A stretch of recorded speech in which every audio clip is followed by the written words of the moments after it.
Welcome to Influential Entrepreneurs, bringing you interviews with elite business leaders and experts, sharing tips and strategies for elevating your business to the next level. Here's your host, Mike Saunders.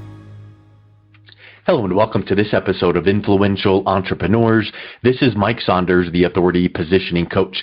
Today we have with us Wayne Sutton, who's the coach of coaches. He is a trainer of life coaches who's helped people all over the world reach their goals and dreams. Wayne, welcome to the program.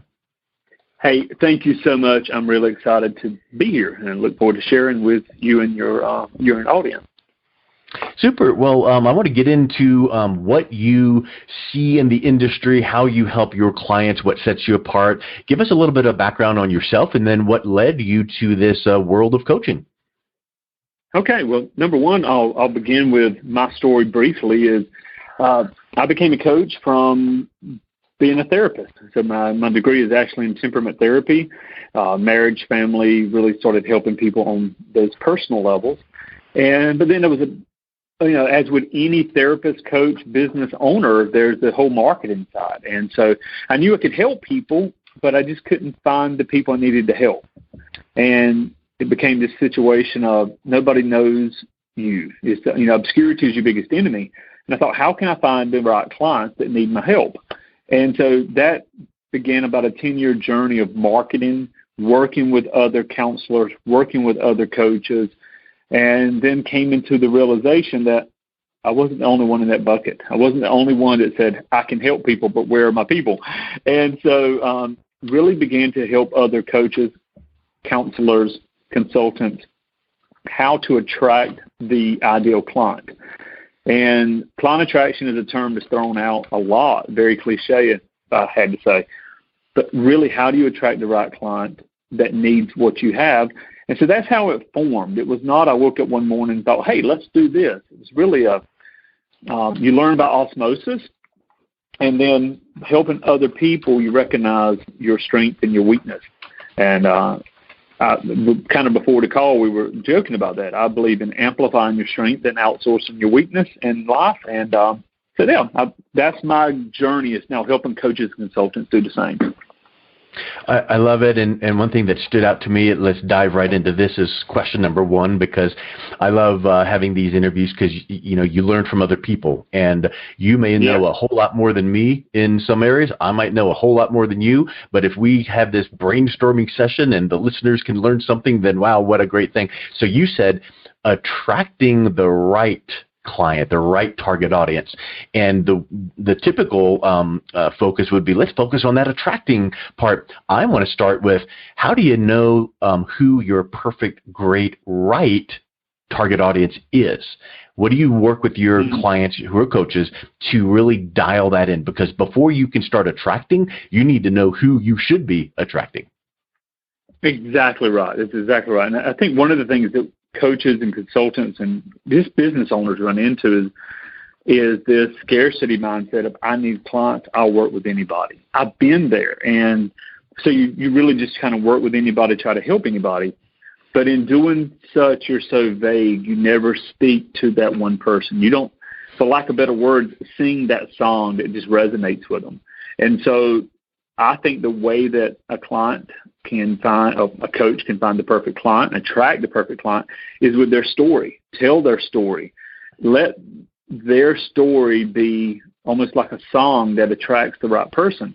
And so it goes back to realizing not only why they're in business and who they're in business for, but what motivates the coach. We hear a lot of people say, hey, you need a mission statement. You need a vision. What's your vision, your mission statement? I don't think a mission statement is as much used for client attraction as it is for the coach itself to go, wow, this is who I really want to serve. This is what I believe in. And it goes beyond marketing, gets into the why, the heart matter. I helped a lot of people through marriage and divorce and situations, but I realized it drained me. At the end of the day, I was suffering. I was so empathetic that I pulled it in, and I realized that's not where I want to be. I want to help people grow their business.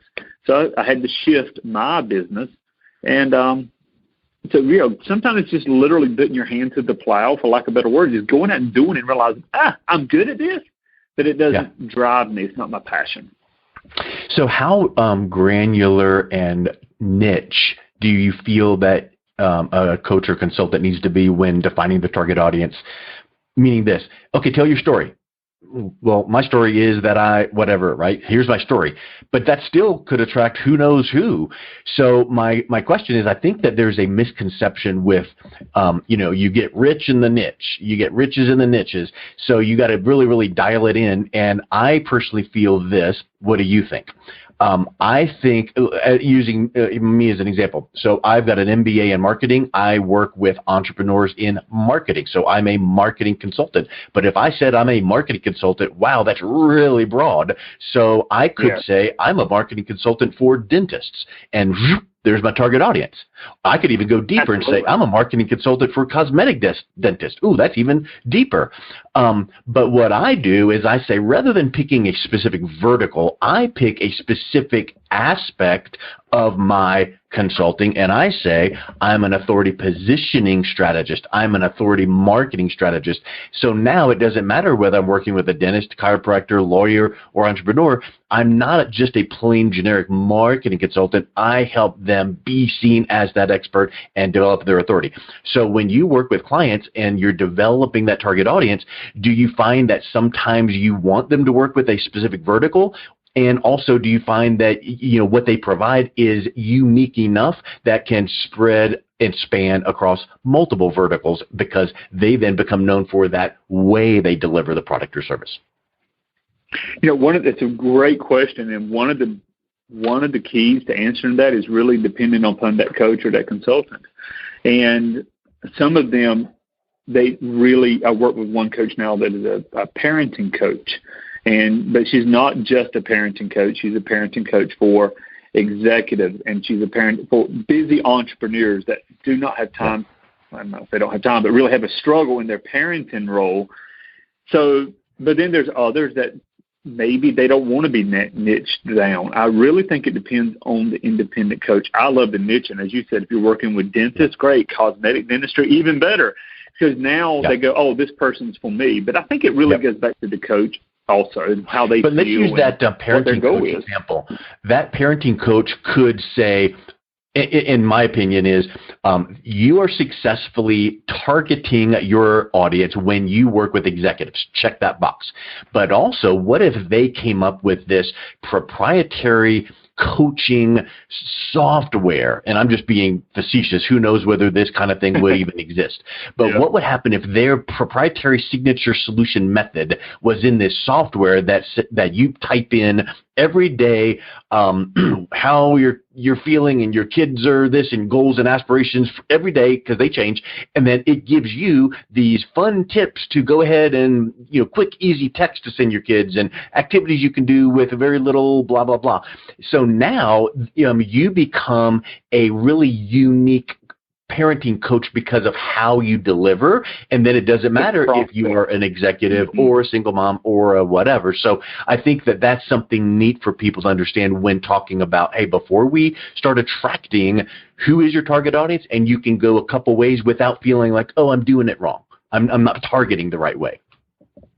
I think that's very important. I think what you said is so key, because I also see in the coaching, I'll be jumping off a little to the side here, but I see in the coaching industry, here's someone's pain, and we're going to immediately bring them a promise. And the problem is, it sounds too good to be true sometimes, but having a process, you just mentioned, that proprietary software, that's the process.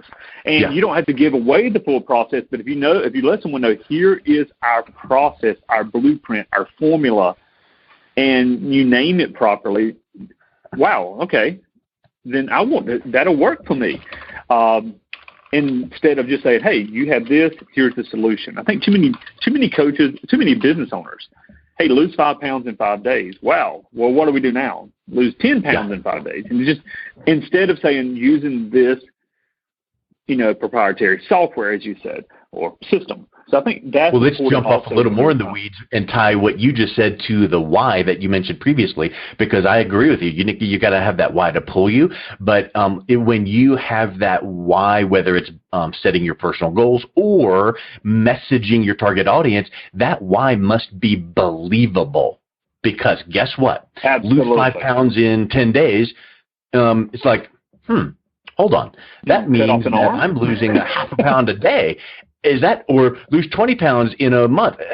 That sounds interesting, but man, is that believable? And then, so that why needs to be there, but it needs to be feasible and believable. And I get the stretch goals and all that. Well, at that point, you may as well set a goal to make $1 million this year. But if you only made 100,000 last year, that's not really believable to yourself. Now, if you made 900 and you want to increase by 10% and cap off at $1 million, okay, that's probably pretty believable for you. So speak a little bit about when you're working with your coaches, who then you're training to work with their clients, developing that why for them professionally or personally. How does believability tie into that?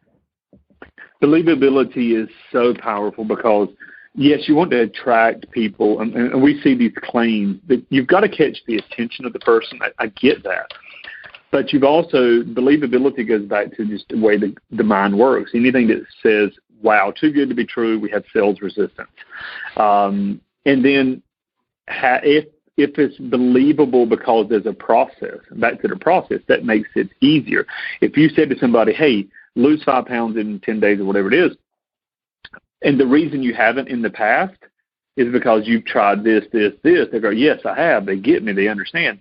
But what you didn't know is you didn't know about ketones, and then you get into a ketogenic diet. So it's not your fault. This is what's missing. Or, hey, if you're a coach and you're not earning at least $10,000 a month, then here, for some people, they're like, that's not even believable. Some people, it is believable. But how do we show us believability? Number one, with case studies, using a proven formula. Here's what you do on Monday, Tuesday. I'm working with a coach now, and we literally have their marketing that they're showing their real estate agents. Here's what you do Monday, Tuesday, Wednesday, Thursday. Friday, Saturday, Sunday, you're going to take off. So it's a great sales message because they're like, oh, I'll get some time off for real estate. That never happens. But more importantly, now they see a blueprint of certainty. And if it worked for Jane and Roger, it should work for me because it's the same process. That's one way to increase believability. Testimonials, anybody can make them or fake them, but you have a process that they see, oh, I can do this.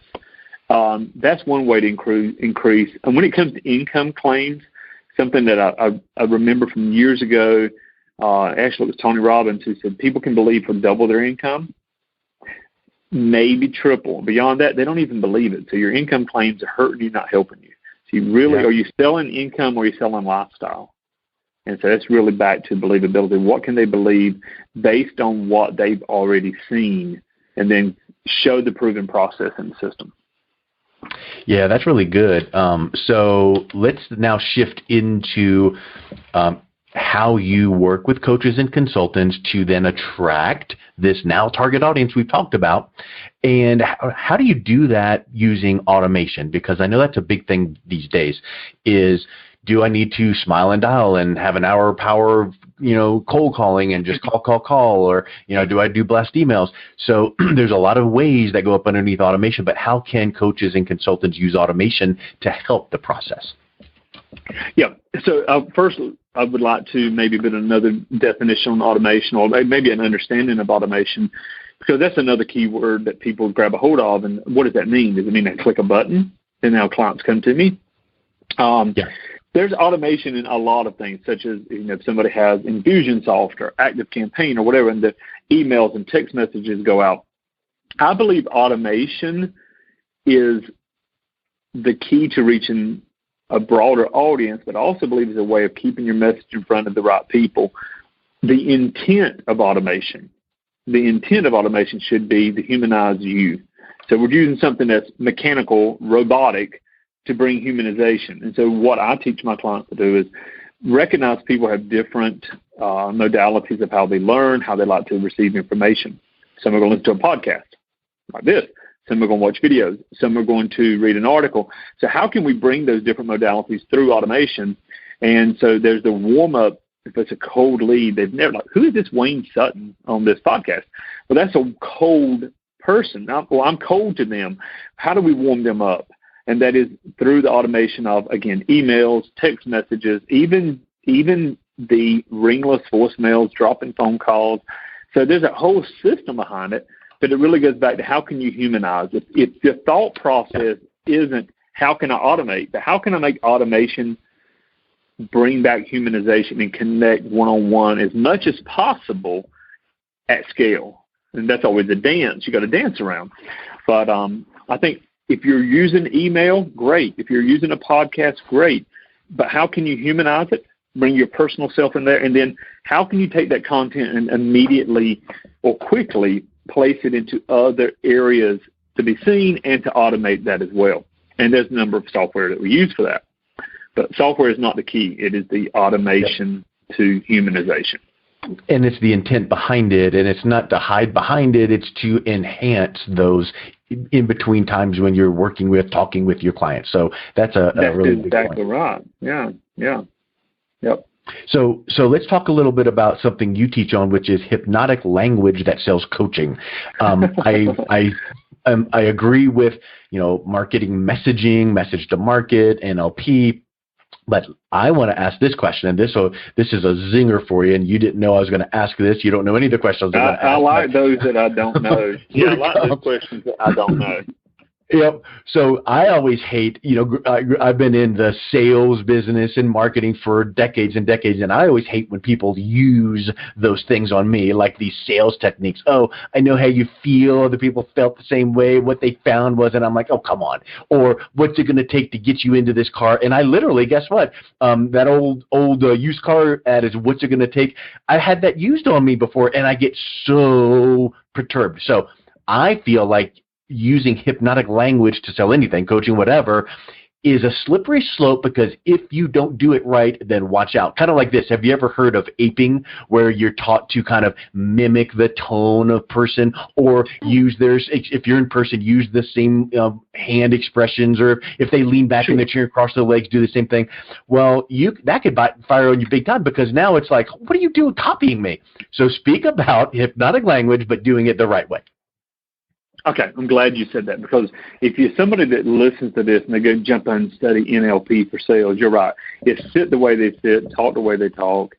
I've even had people say, look at how they breathe, and then try to breathe in the same time. If you do that, you're so off focus. You're so just be you. Focus. So, here's how to be you and be hypnotic about it.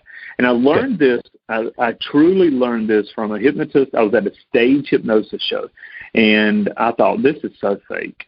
And then I'm staring at the little red light, and he's talking, and I literally caught myself like going into trance. And I'm like, he's not getting me on stage and making me look like a fool. So I shook my head, took a drink of my Coca-Cola, and I kind of broke the pattern. But I saw him perform, and then afterwards I pulled him to the side, and I'm like, hey, I don't know what your fee is, but I want to learn what you just did. And he was so fast. He said, what do you want to learn it for? Do you want to be my competition? Do you want to learn it because you're curious? I said, I want to learn how to help people. I'm a therapist. People make bad decisions every day. You just made this man look like a chicken. And he said, Wayne, hypnosis really is just getting into the core of that person's being. And we had a long conversation, but here's hypnotic, to save you a long story, here's how you use hypnotic language. Hypnotic language is simply getting people to focus off of everything else but what you're talking about. If you turn on a TV show, if you ever watch somebody who's really into a TV show, they're really into it, you can call their name, and they're like, oh, I'm sorry, what? They're into the show. It's the power of story. Now, a lot of people talk about storytelling, but the power of all a story is taking someone's focus and putting it in on you and the message. Now, in the story, can you talk about how you help someone overcome their addiction, how you help the dentist triple their business? The story is the hypnotic part. There's nothing secret about it, but it's just the basics of storytelling. Now, do I think NLP has a place there? Sure, but it's not using. There was an NLP trainer that would say, use embedded commands like "buy now" our program. Or by now, you should realize that this is an important concept. Well, they mean by now, but they mean your brain hears by now. So, ambiguity. Yep. Yeah, the phonological ambiguities. And so here's how you do it. Here's how I use hypnotic language. One of the first things that hypnotists will do is get people to use vague language. You're going down the staircase. They don't say a white staircase with with brass fit. They say you're going down the staircase. Your mind fills in the images. So when I tell people, if you think about your business, maybe a year or 2 years from now, I want you to make a mental image in your own mind of how you want it to be. And they do that. If I say, hey, think of a pink elephant, you think of a pink elephant. Basics of NLP. But I want you to think of how your business is, and I want you to notice how you feel when your business is exactly where you want it to be. And you pause. That's the little pause. That's giving them time to process what you just asked them to do.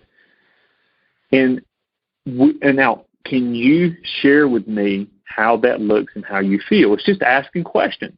And they share with you, because your program may not be the fit. But if they say, well, I see my dental practice as this, and they could tell you, and how do you feel about that? And they say, tell me more. You're getting them to basically sell themselves on hiring you as that coach. Or if you had the ethics to go, I'm not the guy. You need to talk to Tom over here at dental practice or us or something. So you need to, but the whole power of hypnotic language is just the power of story. And using language, I don't mean trying to mimic and mirror their words, but truly using language that doesn't bring up sales resistance. And I was reading very last night.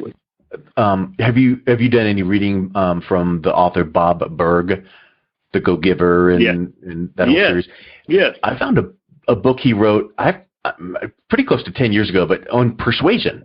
And so I'm reading that, and last night, the few pages I was reading was right on what you said, which is using the words that someone else used when you're talking to them back at them. They don't realize that you're saying the same word. And he gave this example. He said he was trying to book this speech, and the person that he was working with was just going above and beyond. And he was at this mixer, and he saw the person's supervisor, and he said, hey, your person just really went above and beyond. And he said, oh, thank you for letting me know that. And they didn't even need to do that. That's not even part of their job description. And he's like, oh, yeah. So they kept talking. And then weeks later, a period of time later, he saw the person again, and he just wanted to reiterate, because this was a big job, a speaking job that Bob was getting. And he saw the supervisor again. He goes, hey, I just wanted to remind you, boy, your person is so great, because, the really interesting thing is they just didn't even, it wasn't even part of their job description. They just went above and beyond. And he said he saw a noticeable, the guy's eyes lit up. And he didn't go, oh, you just said the same words I did weeks ago, but it was his languages and his patterns. So maybe in conversation, if you're hearing people talk about, well, that just keeps me up at night or something like that, you're going to just kind of mention that. And again, without being obvious. So I think that's a really big point that you're bringing up there. It is. And what you're doing there is you're helping that person. That word has a meaning, or that phrase has a meaning to them. And so I tell a story inside my coaching program, and I'll keep this very brief, but when I met my wife, and she was very resistant. I'm not dating. I'm not looking to date. And I was, but she was it. I could see it. And I'm like, but I finally convinced her to, let's just have dinner. Clearly, this isn't a date, just food, right? But I did something that I teach in my coaching program when I talk about hypnotic language, is I just asked the right questions, found out what she was looking for. And when I say hypnotic language, I'm very soft and I'm curious. Hey, I'm just curious. So if you had to say, what are you looking for? If you had to say what's important to you in a relationship. And what she began to do was open up and tell me. And I listened, as you just said, for those keywords. Now, we're eating quesadillas and nachos, and we're just at 30 minutes. I don't drill her with questions, but I take those words and I come back and circle back. Earlier you said this was important. What about that's important? And I kind of smiled and laughed. Why is that important? And she went another level deep. And we did this over 30, 45 minutes. And at the end, I could literally see her physiology change deep breath, and she said 2 words. And those 2 words, I knew right then, if I had to ask myself morally and ethically, can I be that man in her life? And if I can, she's with me forever. And so, yeah, it's manipulative. Maybe not, because I got to find out exactly what she wants, and I can give that to her. Yeah, but you know what? Here's one thing that I would say. Some people go, it's manipulative, but guess what? If you did those things you just mentioned to get the quote-unquote at-bat, to get the opportunity, to get the chance, right? You still could have blown it at that dinner. Your personalities might not have meshed. Your, religious background might not have meshed. Your whatever hobbies might not have meshed. So it's not like they must do what I say and I've got it just gives you a little bit more of a chance to be paid attention to, because in this crazy world of text and instant this and that, sometimes you don't get that chance. So I think you don't get the opportunity. Yeah. Mm-hmm. Yeah. The ethics there, you have to ask yourself, am I going to use this to take advantage of the situation? But for what it was for me was those 2 words, and that to today, we've been married 13 years, been together 15. I can tell her, I know these are her words. And now I told this story in front of her and a big crowd of coaches. And first time she'd heard me tell the story, and she came up to me, she laughed. She said, "So you played me like a fiddle?" And I said, I said, "And I still am." And she started laughing. She said, her words, "Thank you," because I never felt comfortable around any guy. That's why I had a problem with dating, had a problem with relationships. And I immediately felt comfortable with you. So here's how you use this as a coach or consultant. Get beyond the noise, get beyond the hype, and find out what does that person really want, but more importantly, why do they want it? Yeah. And find out why that's important. And then when you hit that emotional level, when you understand someone's problem as well as they do, they will look to you for the answer. And then as a coach or consultant, you can say, here's how would you like help with that? Yes, I would like help with that. Here's our program. So I teach it. Now, obviously, this on the podcast, we can't go through all the intricacies of it. Yep. But that's what I teach inside the program. And it really does work. If someone comes to me and says, Wayne, I want to start a business. Wayne, I want to sell my business. Or Wayne, I want to commit suicide. I take all 3 of those processes in the same question in coaching, because the same processes go back to their internal beliefs and what's holding them back. So I approach each of those the same way, and we end up with great results. So it's learning. If you want to learn hypnotic, I tell everybody at the podcast, learning hypnotic language isn't learning the embedded commands and the phonological ambiguities, and it's learning how to connect to a person's deep-rooted belief systems, and that's usually done with storytelling. You tell their story, your story, they're apt to tell their story. That's one. Well, key. Wayne, I think you said it best by saying we can't go into a lot of detail on just one quick interview. So how can people reach out, connect with you, learn more, and get a little bit more of this great teaching? So I appreciate that so much. They can go over to my website. It's very easy and simple, howtosellcoaching.com. And if they accidentally mess up and type in howtosellyourcoaching.com, that goes to me as well. So howtosellcoaching.com is the easiest way. You can jump on there, look at a case study, and grab a hold of some resources. We got a new book. It's not on there yet, but the book should be out in the next 30 days called The Wealthy Coach. It'll be a free book that people can download. It gives literally our entire process. So if they'll jump over there, they can download it, and I look forward to seeing them on there. Wayne, thank you so much for coming on. It was really awesome to chat with you. I have appreciated it. Thank you so much.